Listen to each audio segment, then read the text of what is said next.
Good morning, everyone. So, today we are going to start the next topic, that is electronic spectroscopy. And about spectroscopy, you are told earlier in the last semester, spectroscopy is something that is used to study the interaction of radiations with matter.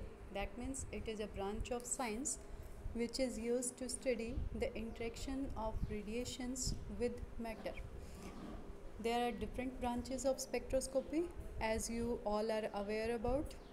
For example, you may have rotational spectroscopy, vibrational spectroscopy, Raman spectroscopy, electronic spectroscopy, and so on. So many branches are there. So today we are going to discuss electronic spectroscopy. As we all know, there are different types of energies. For example, rotational energy, vibrational energy, and many more. और ये जो energies हैं, जब कोई molecule इन energies को absorb करेगा, different reasons जो हमारे पास इन एनर्जीज़ के हैं, उस रीज़न में जब कोई मॉलिक्यूल एनर्जी एब्जॉर्ब करता है, देन दैट में show the transitions between various levels, various energy levels, such as it may show transitions in rotational level. If it absorbs energy in the microwave region, it may show transitions in various vibrational levels. If it shows if it absorbs radiations in infrared region, or it may show transitions between various electronic energy levels if it absorbs radiations in ultraviolet and visible region. So here we are talking about electronic spectroscopy. That means the molecule must absorb energy in the ultraviolet and visible region so that it may exhibit the transitions between various electronic energy levels. ये मैंने आपको पिछले semester में भी बताया है कि जब हम डिफरेंट एनर्जी लेवल्स की बात करते हैं, let us suppose we have two electronic energy level. One is this E naught and the second one is this E1. If these two energy levels are the two electronic energy levels, then there will be a large number of vibrational energy levels within the two electronic energy levels. For example, you can easily see that there are shown V naught, V1 and V2.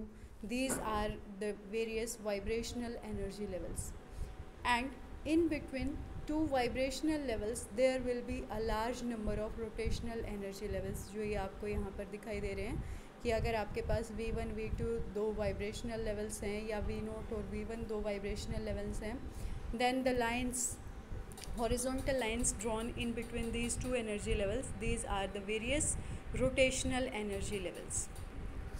And this complete, that means this one, this is known as your ground electronic state, and in the same way here this will be called your first excited electronic state. That means ये हमारे पास ground electronic level है, ये वाला जो हम बात कर रहे हैं, और ये वाला हमारे पास excited electronic energy level हो गया. अब क्या होता है, when a molecule absorbs energy in the microwave region, then there will be transitions between the various rotational energy levels. जो ये आपको दो vibrational levels के बीच में यहाँ पर lines दिखाई दे रही हैं कि ये वाली lines की हम बात कर रहे हैं, ये जो जितनी भी lines हैं, that means ये वाली lines. तो इन different rotational energy levels के बीच में हमारे पास transitions होंगी. अब क्या होगा कि जब हमारे पास रोटेशनल एनर्जी लेवल्स के बीच में ट्रांजिशंस हो रही हैं, that means rotational spectra will be observed there. But if the molecule absorbs some energy in the infrared region, that it may exhibit the various transitions in between the vibrational energy levels, and correspondingly you will be observing the vibrational spectra, which is generally known as the infrared spectra. But if the molecule absorbs the energy in the ultraviolet or visible region, then it may show the transitions between various electronic energy levels, and in that case you will be observing the visible and ultraviolet spectroscopy, which is generally known as the electronic spectroscopy.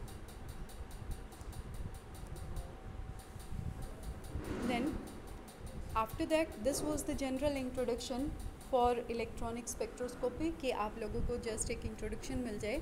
After that our next topic is Born Oppenheimer approximation. ये भी आप लोग पहले पढ़ चुके हैं. तो born Oppenheimer approximation के लिए हमें क्या पता होता है कि जो किसी भी मॉलिक्यूल के पास टोटल एनर्जी होती है, that total energy is basically due to a contribution from its various kinds of motions. For example, it may be due to the electronic motion, that means it may be there may be a contribution from electronic energy, the nuclear energy, and the energy due to various types of motion such as the rotational motion. उसकी वजह से हमारे पास होगी rotational energy, and due to vibrational motion there will be vibrational energy, and due to the translational motion of the molecule there will be translational energy. तो हम यहाँ पर कहेंगे जो किसी भी मॉलिक्यूल के पास टोटल एनर्जी है, that will be a sum of all these kinds of energy, that is the rotational energy, vibrational energy, electronic energy, nuclear energy and translational energy etcetera. अब यहाँ पर हम क्या कहते हैं कि हम इन एनर्जीज़ को किसी भी नॉर्मल मॉलिक्यूल के लिए एक दूसरे के इंडिपेंडेंट वे में ट्रीट नहीं कर सकते हैं, लेकिन प्रैक्टिकल पर्पस के लिए हम क्या करते हैं कि these energies are separable and these are independent of each other. क्योंकि ये वैसे तो एक्चुअल में देखा जाए तो एक दूसरे के ऊपर डिपेंड करती हैं ये जितनी भी टाइप की एनर्जीज़ हमारे पास हैं. बट अगर हम ये कंडीशन लेके चलते हैं than it will become impossible for us to study these different types of energies.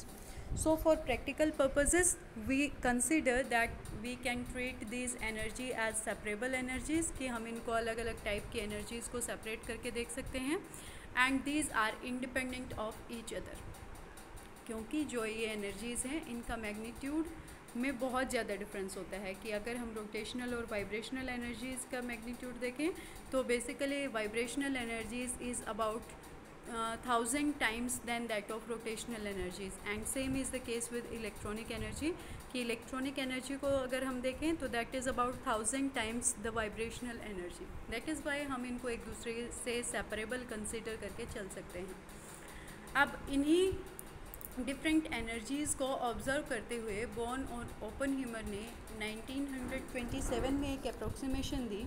और इन्होंने क्या माना, बॉर्न ओपनहीमर ने इन्होंने माना कि न्यूक्लियस के पास जो एनर्जी है, या हम कहें जो किसी भी मॉलिक्यूल के अंदर या एटम के अंदर न्यूक्लियस है, that is much more heavier than that of electrons. क्योंकि हमें पता है electrons are very small and light weight particles in comparison to the nucleus. क्योंकि न्यूक्लियस के अंदर क्या है, प्रोटॉन्स हैं और न्यूट्रॉन्स हैं, और प्रोटॉन्स और न्यूट्रॉन्स का मास इलेक्ट्रॉन के मास के कंपैरिजन में बहुत हाई होता है. तो हम कह सकते हैं कि nucleus is very heavy in comparison two electrons.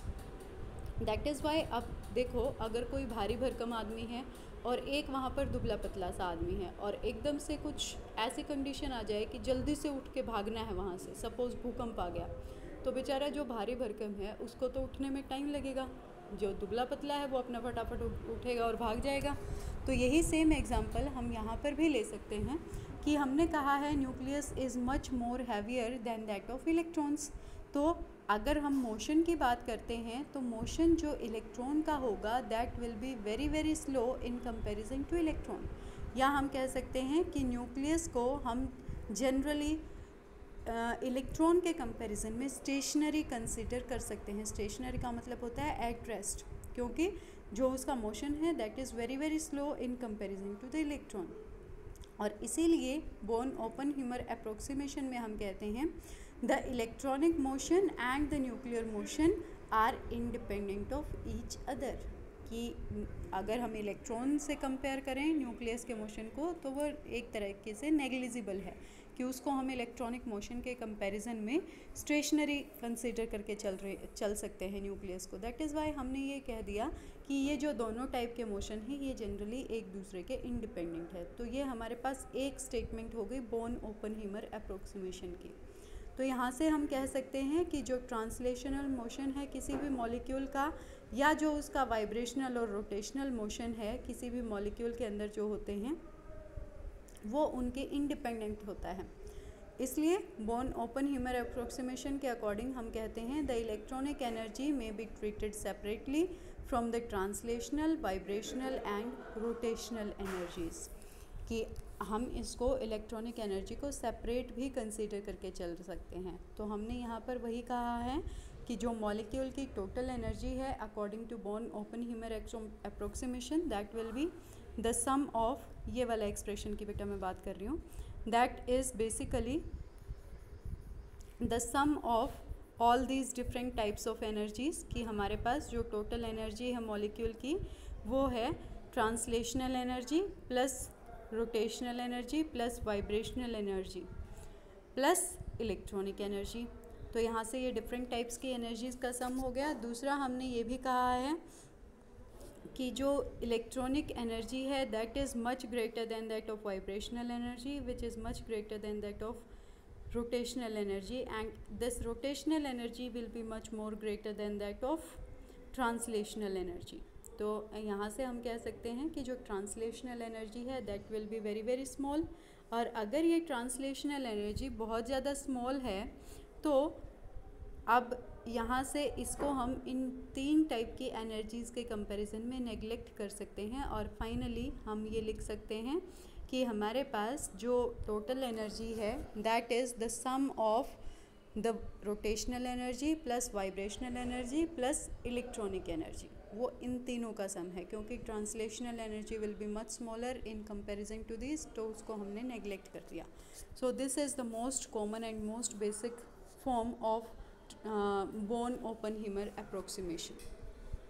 Next हमारे पास आता है फिर types of molecules exhibiting electronic spectra, कि हमारे पास कितने टाइप के या कौन से मॉलिक्यूल्स हैं जो इलेक्ट्रॉनिक स्पेक्ट्रा ऑब्जर्व करते हैं या जिनके लिए हम इलेक्ट्रॉनिक स्पेक्ट्रा ऑब्जर्व कर सकते हैं। तो उसमें देखो, अगर हम रोटेशनल स्पेक्ट्रोस्कोपी की बात करते हैं तो हमने कहा था, ये हम पिछले सेमेस्टर में डिस्कस कर चुके हैं, if we are talking about rotational spectroscopy then as we all know कि जिस मॉलिक्यूल के पास परमानेंट डाइपोल मोमेंट होगी that will be only rotational active molecule, कि अगर किसी के पास अपनी परमानेंट डाइपोल मोमेंट नहीं है दैट मीन्स अगर मॉलिक्यूल नॉन पोलर है तो वो रोटेशनल स्पेक्ट्रा नहीं शो करेगा।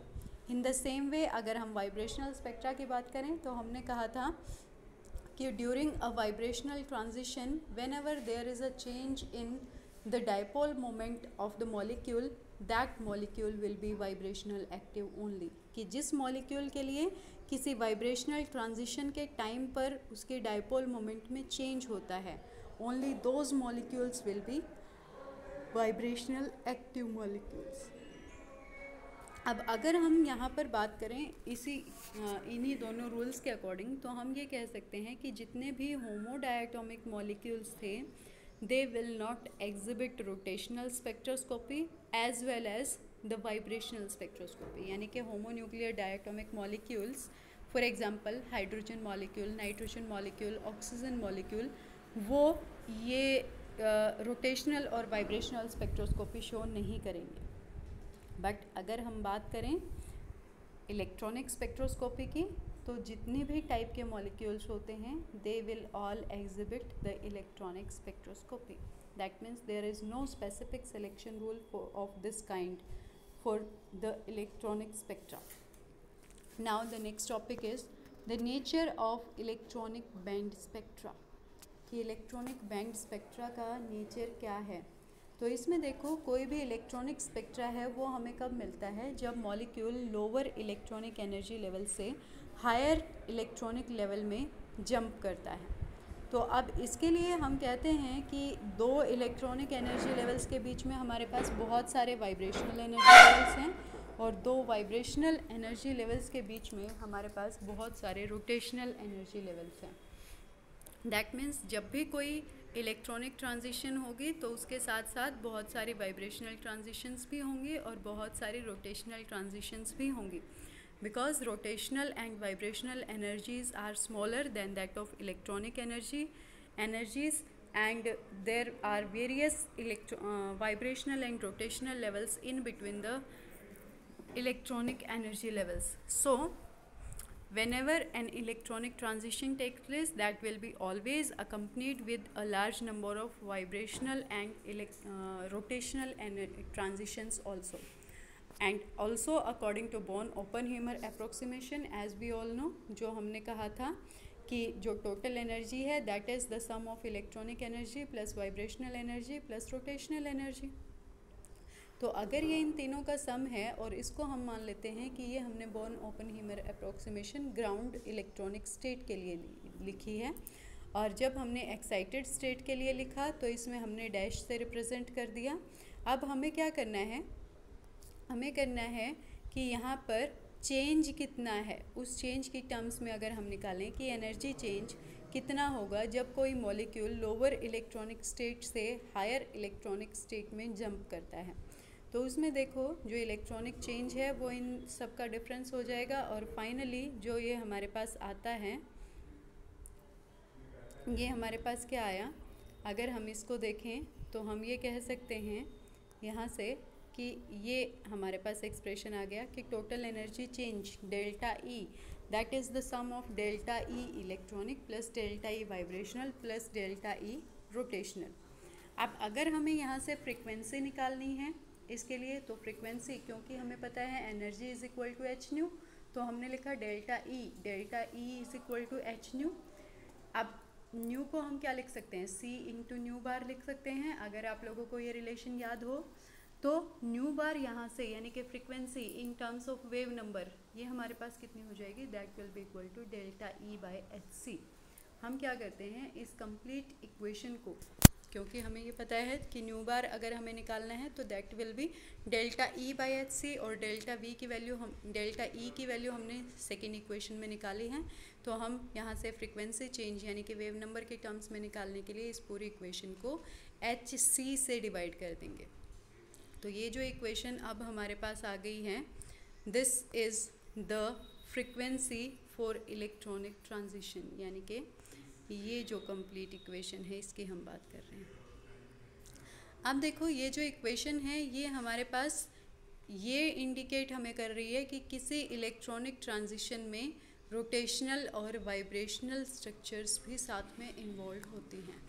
अब यहाँ पर इन्होंने मैग्नीट्यूड दिखाया है फर्दर, तो मैग्नीट्यूड की अगर हम बात करते हैं तो हमें पता है डेल्टा ई इलेक्ट्रिक जो है यानी कि इलेक्ट्रॉनिक एनर्जी जो है that is about 1000 times of delta E vibrational, 10 raised to the power 3 means 1000, and this is approximately equal to 10 raised to the power 6 times of delta E rotational।